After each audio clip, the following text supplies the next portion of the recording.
Is this part ba of what you said earlier, Representative Kimbo, let's stick to the plan? Yun yung narinig ko sa iyo kanina.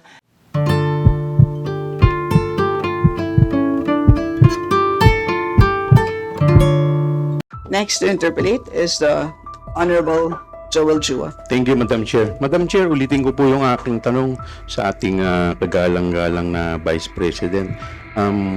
Pwede ko po bang malaman kung gaano po kayo katagal naging mayor ng Davao? Madam Chair, I will forgo the opportunity to defend the OVP 2025 budget proposal by question and answer. I will leave it to the House of Representatives to decide on the proposal. Honorable Chua, proceed please. Thank you, Madam Chair. Since hindi naman po niya sinasagot, I will just continue with my line of questioning para lang po may pasok sa record po. Alam naman po natin lahat na kayo po ay naging alkalde ng Davao. Of course, nung time na yon, meron din po kayong item for confidential fund under the office of the mayor. Tama po ba? Point of order, Madam Chair.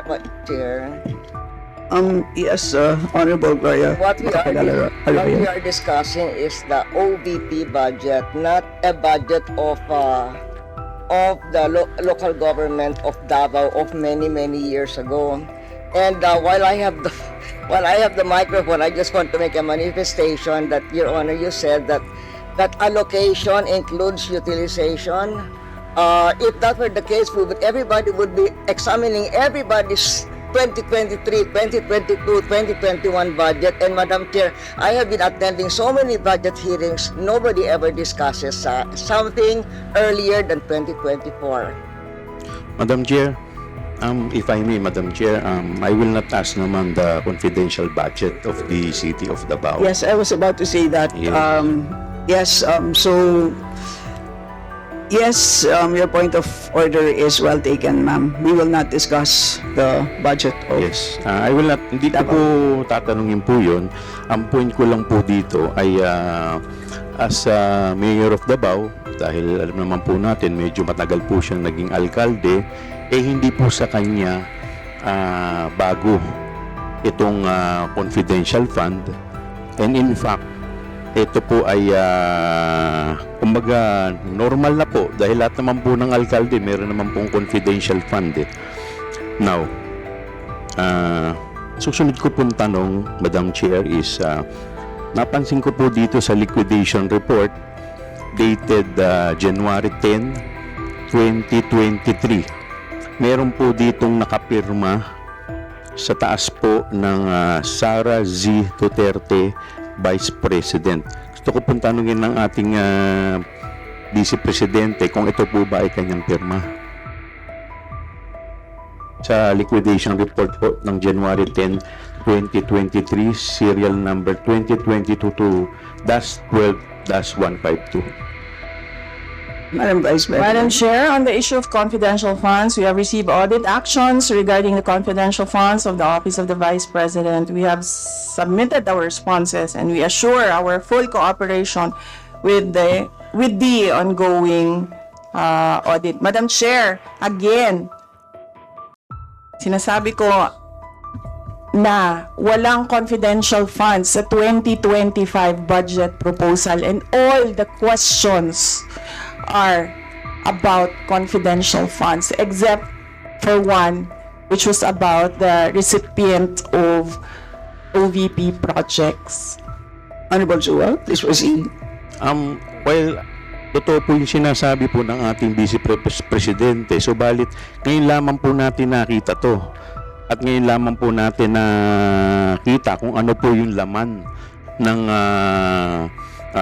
o kung paano po niya nagamit yung confidential fund. Kaya kung dati po, hindi naman natin siya matatanong dahil wala rin po tayong opportunity, dahil wala rin po tayong hawak ng mga dokumento. But it is only now, Madam Chair. Kaya nga po tinatanong po natin para at least malaman din po natin at saka konektado rin po to dahil at the end of the day, dito po natin makikita kung paano po siya gumamit ng pondo na binibigay po sa kanyang opisina. May I proceed now, Madam Please Chair? proceed. Thank you, Madam Chair. meron din po ditong naka-attach dated January 10, 2022 certification. Sa baba po dito, nakalagay po dito attested Sara Z. Duterte, Vice President, at sa taas po nun merong pumpirma. Do you confirm that this is your signature, Madam Vice President? Madam Vice President? Yes, Madam Chair. Precisely. Dapat hindi ninyo yan nakikita kasi that confidential funds pertains to national security and hindi pa tapos yung audit process. But to answer the question, Madam Chair, on the issue of confidential funds, we have received audit actions regarding the confidential funds of the OVP. We have submitted our responses and we assure our full cooperation with the ongoing and unfinished audit. Honorable Chua? Thank you, Madam Chair. Since hindi naman po niya sinasagot yung ating katanungan, I will just proceed. Meron din pong nakatouch dito na accomplishment report. Utilization of confidential and intelligence fund, period covered December 21 to December 31, 2022, total amount 125 million. At sa baba po nito may nakalagay pong approved by Sara Z. Duterte, Vice President. Again, Madam Chair, gusto ko pong tanungin ng ating Madam Vice President kung ito pong pirma na nandito sa ibabaw ay kanya po. Madam Vice President? Madam Chair, on the issue of confidential funds, we have received audit actions from COA regarding the confidential funds of the OVP. We have submitted our responses and we assure our full cooperation, the ongoing and unfinished audit. Honorable Chua? Thank you, Madam Chair. Madam Chair, napansin ko lang po kasi sa lahat po ng kanyang mga sinubmit, personal, may nakalagay po sa taas na signature po ng ating Vice Presidente at wala pong mga countersign. So, ibig sabihin, wala po ditong nag-inspection bukod po sa kanya. Siya po yung nag-certify, siya rin po yung nag-attest, at siya rin po yung nag-approve. So, yun po yung aking punto po dito. Another thing, Madam Chair, gusto ko lang pong tanungin ng ating, kasi kaya ako nga po tinatanong kanina kung anong taon sana siyang naging alkalde ng Davao, kasi gusto ko pong tanungin sa kanya kung aware po ba siya sa Joint Circular number 2015-01 dated January 8, 2015. Madam Vice President? Madam Chair, on the issue of confidential funds, we have received audit actions regarding the confidential funds of the Office of the Vice President from the Commission on Audit. We have submitted our responses and we assure our full cooperation with the ongoing and unfinished audit. And you have 30 seconds left. Thank you, Madam Chair. Madam Chair, yung huling tanong ko, i-address ko na lamang po sa ating COA. Kanina po, nung tinanong po kayo ng ating ni Congresswoman Magsaysay, sinabi po niya, hindi tama yung paggamit ng pondo. Ano po, pwede po bang pakipaliwanag ninyo sa amin? At sinabi po ninyo, opo, pwede po bang paliwanag po ninyo sa amin kung paano po ninyo nasabi na hindi tama yung paggamit ng pondo? Sa kuha po, hindi po kay Madam Vice President. Asko Moliano? Thank you, Madam Chair. Ang sagot ko po ay yung sa general effect po ng Notice of Disallowance kasi wala po akong personal knowledge dun sa confidential fund at hindi ko po nakita yung document niyan nung sinubmit sa committee. Dahil iba po yung unit na nag-audit niyan. So dun po sa hindi tamang Last question. Honorable last Chua? question po, yes. Dun po sa hindi tamang paggamit ng pondo, pwede rin po ba nating masabi na nagkaroon po ng diversion of fund o yung sinasabi po natin yung pondo hindi po nagamit doon po sa talagang dapat siya gamitin. Asko Muliano. Apo, pag ang tanong po tungkol dun sa audit ng confidential fund, di ko po pwedeng sagutin kasi hindi po ako yung nag-audit noon. Pero kung ang tanong nyo yung General po yung tanong notice ko. of disallowance, meron pong ganon. So, possible Meron po meron na may pong ground. diversion of fund. Meron pong ground na ang mga ground po ng disallowance is irregular. Ibig sabihin po hindi sumunod sa panuntunan ng guidelines. Pwede pong excessive, hindi naman kailangan bumili ng maraming stocks na nasira lang, yung medicine na expired lang. Pwede pong unconscionable, ibig sabihin masyadong shocking na dun sa senses. Parang kung ang laptop mo is 50,000, bumili ka ng laptop na 500,000, baka naman unconscionable na po yun. So, ang Extravagant. tanong ko lang po kung So, yes, this last question. So yung tanong ko lang po kung possible po na meron diversion of Meron pong under Yes or no lang po? the revised penal code po merong technical malversation. Apo. Thank you po. Right, salamat. Next to interpolate is the Honorable Jervil Luistro. Thank you, Madam Chair. I think we all agree, from the level of the President down to barangay captain, public office is a public trust. In other words, public officers and employees must, at all times, be accountable to the people. In line with this, Madam Chair, with all due respect, I wish to invite the attention of the committee to the press interview of Her Excellency, Madam Vice President, in the Senate on August 22, 2024. In substance, the Vice President said, "Saan naman kayo nakakita? Constitutional body, inuutusan isubmit ang audit report. Hindi pa nga tapos." With all due respect, Madam Chair, may I request the resource speaker to comment on her intention about her statement. Madam Vice President.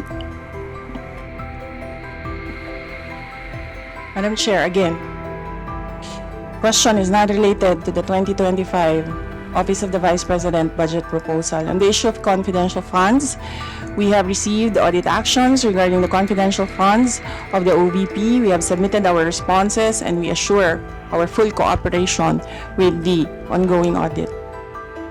Honorable Luistro. Madam Chair, in other words, this representation wished to be clarified when the Vice President made the statement.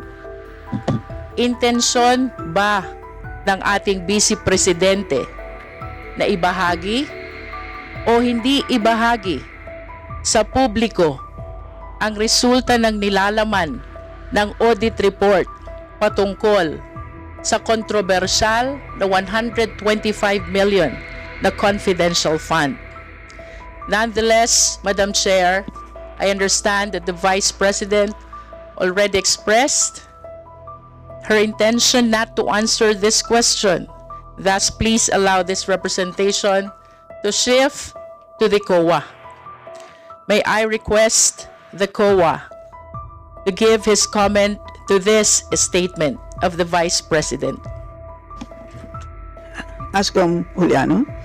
Madam Chair, pwede po pakiulit po yung question. Okay, you may repeat Okay, the question. Hindi po natin isasama sa yung 5 minutes. During the press interview of the Vice President in the Senate on August 22, 2024, she made a remarks, "Saan naman kayo nakakita? Constitutional body, inuutusan to submit fraud audit. Hindi pa nga tapos." We are requesting the COA to make their comment on this. Madam Chair, ang sagot ko po siguro in relation dun sa subpoena kasi yung rationale po ng compliance namin sa subpoena, quote ko lang po yung yung second page po per sa sentence noong subpoena. This subpoena duces tecum is being issued in accordance with the oversight function of the House of Representatives. This order is likewise based on Section 3 of COA Circular 2013-006 dated September 2013. Ang compliance po ng COA ay dahil po ito ay in-issue po ng chairperson ng Committee on Appropriations. And under yung pong Congress, yung House of Representatives is a body authorized by law to issue subpoena. And we cannot interpret otherwise. There is a presumption of regularity and validity do sa subpoena. We cannot unilaterally challenge the validity of the subpoena unless the court will interpret that pwede po or hindi pwede. Yun po yung amin ko. Kaya kami po in-entrust po namin sa dun sa House of Representatives, dun sa wisdom po ng leadership, yung compliance sa documents. At ito rin yung sinasabi dun sa aming guidelines na pag may subpoena po, we have to comply. Honorable Luistro. In relation to your compliance with the subpoena, did you recall having received any feedback from the Office of the Vice President pertaining to the same? Actually po, mayroon pong sulat ang Office of the Vice President sa aming chairman na yun nga po, may mga legal issues po na binabanggit. At ito po yung na-consider na rin po ng Office of the Chairperson noong nag-comply sa subpoena do sa STECOM. Madam Chair, with that manifestation of the COA, may I request that the committee be provided with a copy of the letter? And having said so, Madam Chair, may I request for a suspension of the briefing? Briefing suspended.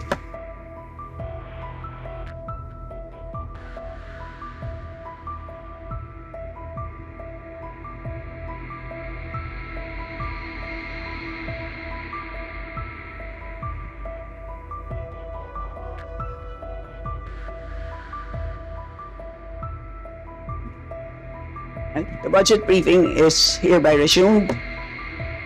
The Honorable Luistro. Madam Chair, without going to the letters of the communication, Could you please first manifest what you have in your possession?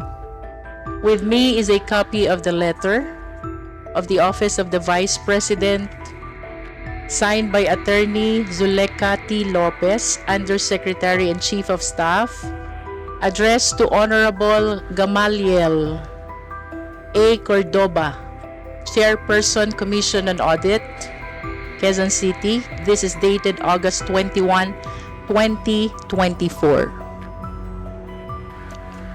Madam Chair, this is composed of 4 pages. And I lament that I do not have material time to go over this letter by the letters. Nonetheless, I wish to manifest that the substance of this letter is an opposition to the subpoena that was issued by Congress. If I may read, we are of the position that the subject subpoena should not be complied for the following reasons. If I may continue, Madam Chair, Yes, please proceed. among the issues that were raised, one is the violation of the principle of separation of power.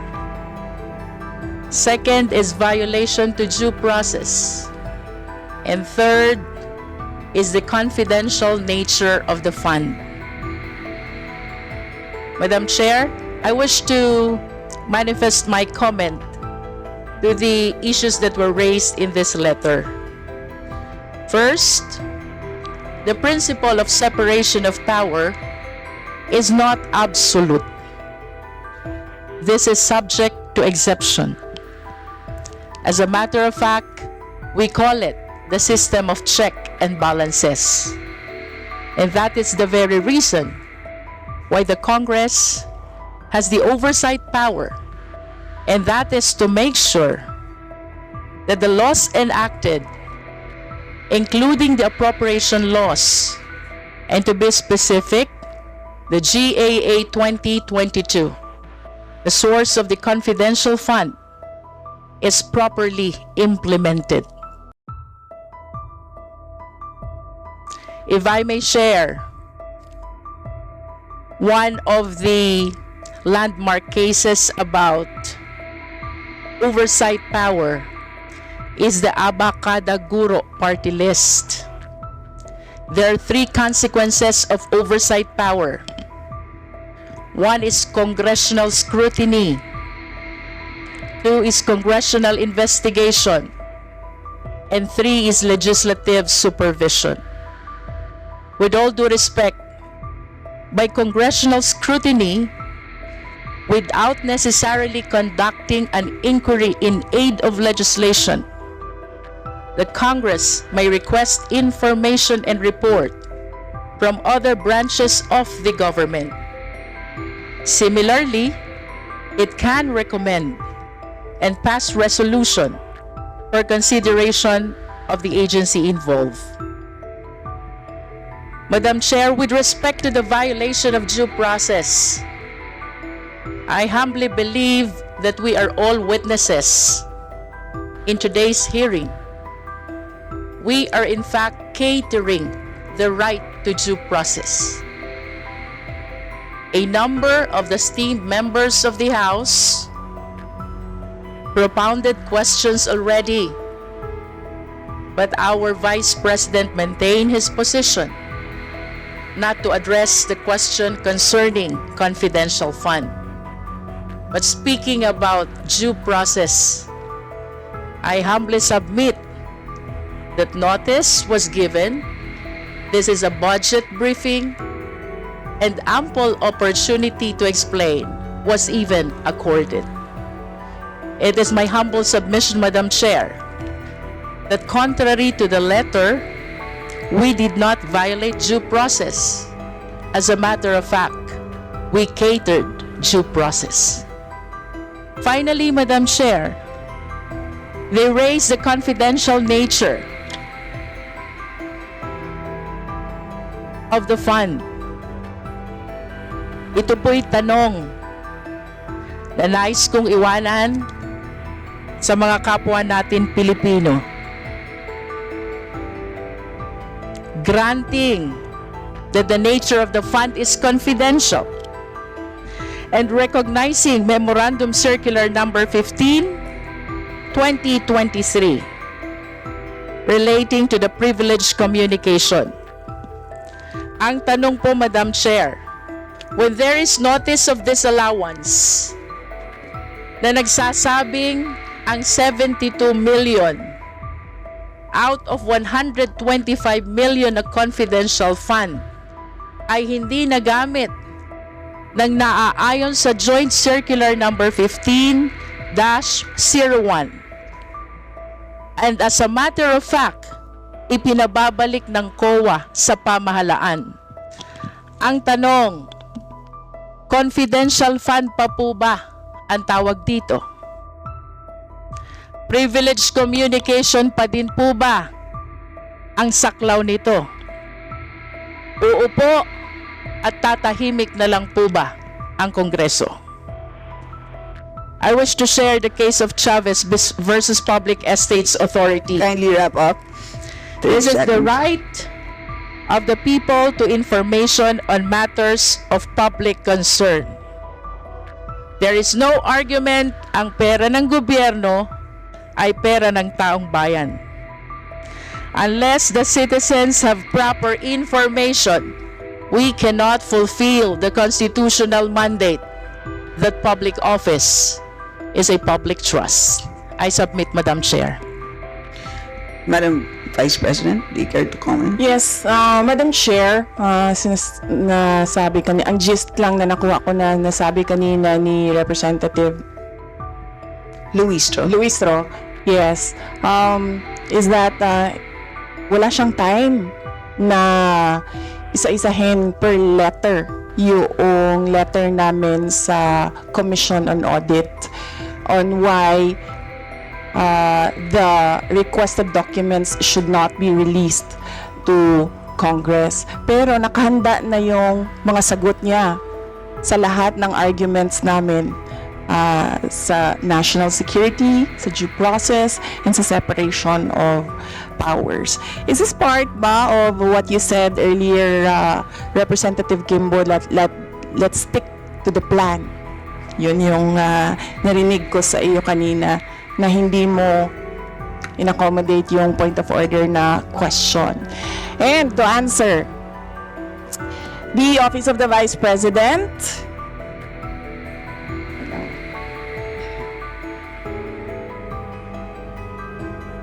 on the issue of confidential funds, we have received audit actions regarding confidential funds of the OVP. We have submitted our responses and we assure our full cooperation with the ongoing and unfinished audit. We are cooperating and answering all the questions in the proper venue that is inside the Commission on Audit, not in the budget hearing for the 2025 proposal of the OVP budget. Thank you. Thank you. Note all your comments.